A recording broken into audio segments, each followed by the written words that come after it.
मृग के मांस से 9 महीने तक पितरों को तृप्ति मिलती है। दोस्तों अब आप समझ लीजिए कि किस प्रकार से यहाँ पे जीव हिंसा का और मांस खाने का बंदोबस्त इस मनुस्मृति में किया गया है। और इस बात को आप स्पष्ट जानते हो दोस्तों कि जो पंडितों को, जो ब्राह्मणों को श्राद्ध के नाम पे भोजन खिलाया जाता है वही अपने पितरों तक पहुंचता है। और ये बात इसी ग्रंथों के अंदर लिखी गई है। दोस्तों एक बात हम बचपन से सुनते आ रहे हैं कि हिंदू धर्म में या फिर सनातन धर्म में मांस खाना या फिर देवताओं को मांस का भोग लगाना गलत है, इसे पाप माना गया है और पाप की श्रेणी में रखा गया है। कहते हैं कि मांस खाने वाले व्यक्ति को बहुत ज्यादा पाप लगता है और उसे स्वर्ग में जगह नहीं मिलती, वो नरक का भागी होता है। और ये बातें दोस्तों हमने बड़े बुजुर्गों से भी सुनी है। और कथा पंडालों में जो लोग बैठ करके धर्म का प्रचार प्रसार करते हैं वो भी चिल्ला चिल्ला करके इस प्रकार की ही बातें करते हैं कि हिंदू धर्म में मांस नहीं खाना चाहिए और मांस खाने वाले व्यक्ति को पाप लगता है।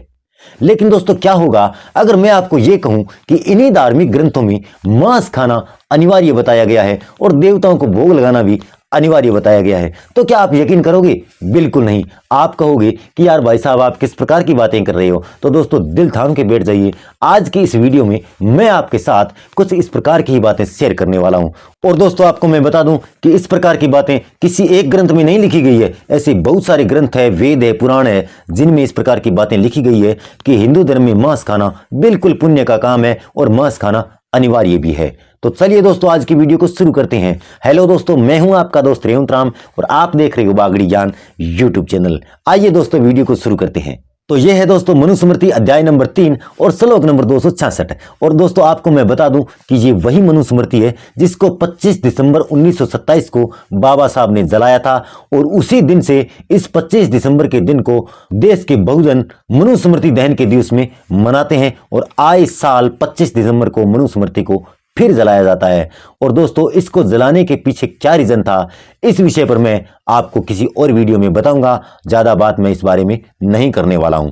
तो चलिए दोस्तों अब मैं पढ़ता हूं आपके सामने मनुस्मृति के अध्याय नंबर 3 का 266 नंबर श्लोक कि वहां पर मनु महाराज ने किस तरह से मांस खाने को लेकर के बातें लिखी है। आइए दोस्तों वीडियो को शुरू करते हैं।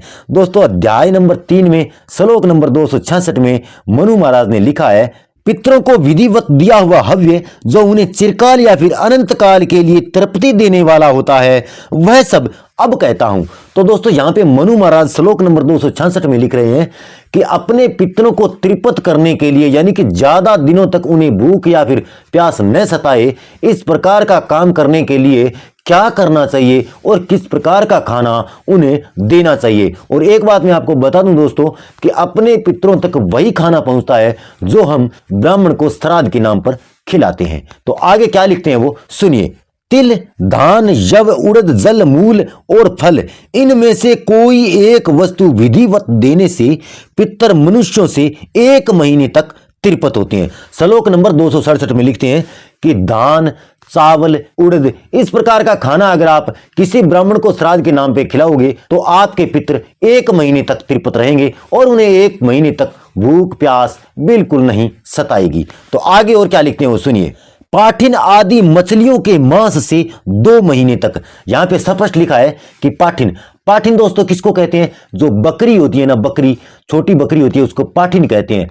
पाठिन मछली, पाठिन और मछलियों के मांस से 2 महीने तक आपके पितरों को तृप्ति मिलती है। और यह बात मैंने पहले भी आपको बता दी कि जो ब्राह्मण को श्राद्ध के नाम पे भोजन खिलाया जाता है वही भोजन आपके पितरों तक पहुंचता है। और यह बात दोस्तों मैं नहीं कह रहा, इन्हीं धार्मिक ग्रंथों में लिखी गई है। और कथा पंडालों में बाबा लोग भी बैठ करके इस प्रकार की बातें खूब सारी करते हैं, इसका प्रचार प्रसार करते हैं कि श्राद्ध के नाम पे खिलाया हुआ ब्राह्मण को भोजन ही आपके पितरों तक पहुंचता है। तो आगे और क्या लिखते हैं सुनिए। हिरण के मांस से 3 महीने तक, भेड़ के मांस से 4 महीने तक और खाद्य पक्षी के मांस से 5 महीने तक पितरों को तृप्ति मिलती है।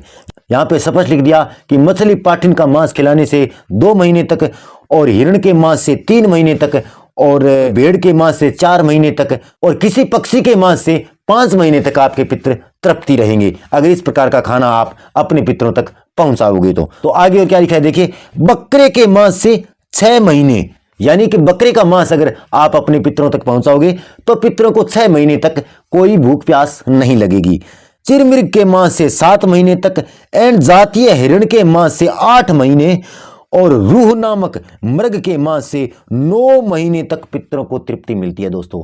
अब आप समझ लीजिए कि किस प्रकार से यहाँ पे जीव हिंसा का और मांस खाने का बंदोबस्त इस मनुस्मृति में किया गया है। और इस बात को आप स्पष्ट जानते हो दोस्तों कि जो पंडितों को, जो ब्राह्मणों को श्राद्ध के नाम पे भोजन खिलाया जाता है वही अपने पितरों तक पहुंचता है, और ये बात इसी ग्रंथों के अंदर लिखी गई है। तो कहने का मतलब कि यहाँ पे किस प्रकार से मांस खाने का बंदोबस्त किया गया है।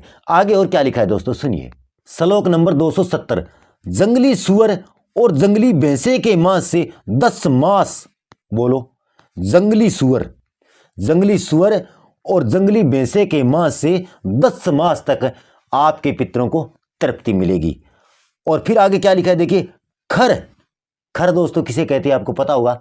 खर तथा कछुए के मांस से 11 मास तक आपके पितृ तृप्त रहेंगे। किसी कछुए का मांस अगर आप अपने पितरों तक पहुंचाओगे तो आपके पितरों को 11 मास तक तृप्ति मिलेगी। आगे और क्या लिखा है दोस्तों, गाय के दूध या फिर पायस दोस्तों किसको कहते हैं, खीर को, जो खीर होती है उसको पायस कहते हैं। गाय के दूध या फिर पायस से 1 वर्ष तक और वादृनिस के मांस से 12 वर्ष तक पितरों को तृप्ति मिलती है।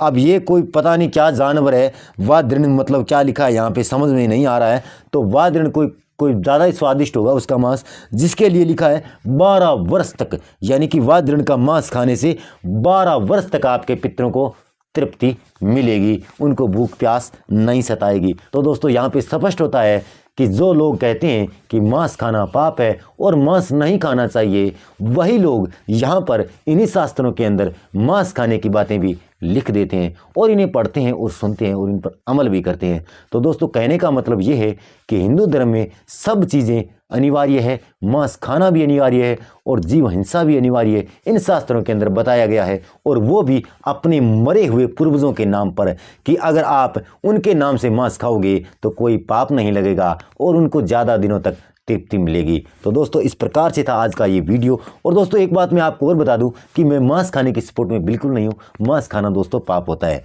क्योंकि अगर आप किसी जानवर का मांस खाओगे तो उसके लिए आपको किसी न किसी जानवर को काटना पड़ेगा, उसे मारना पड़ेगा, उसका गला रेतना पड़ेगा। तो दोस्तों सबसे बड़ा पाप यही होता है कि जीव हिंसा, किसी भी जानवर की हत्या करना, बेजुबान की हत्या करना सबसे बड़ा दोस्तों पाप है। और मांस खाने के लिए दोस्तों किसी न किसी जानवर का गला काटना ही पड़ेगा। तो मांस खाना दोस्तों इसलिए सबसे बड़ा पाप है। तो दोस्तों आज की वीडियो आपको कैसी लगी कमेंट करके बता दें। अगर बागड़ी ज्ञान की वीडियो आपको पसंद आती है तो वीडियो को लाइक कर दें, शेयर कर दें और चैनल को सब्सक्राइब करने के साथ साथ बेल आइकन को भी दबा दें। मैं मिलूंगा आपसे अगली वीडियो में, तब तक के लिए नमस्कार।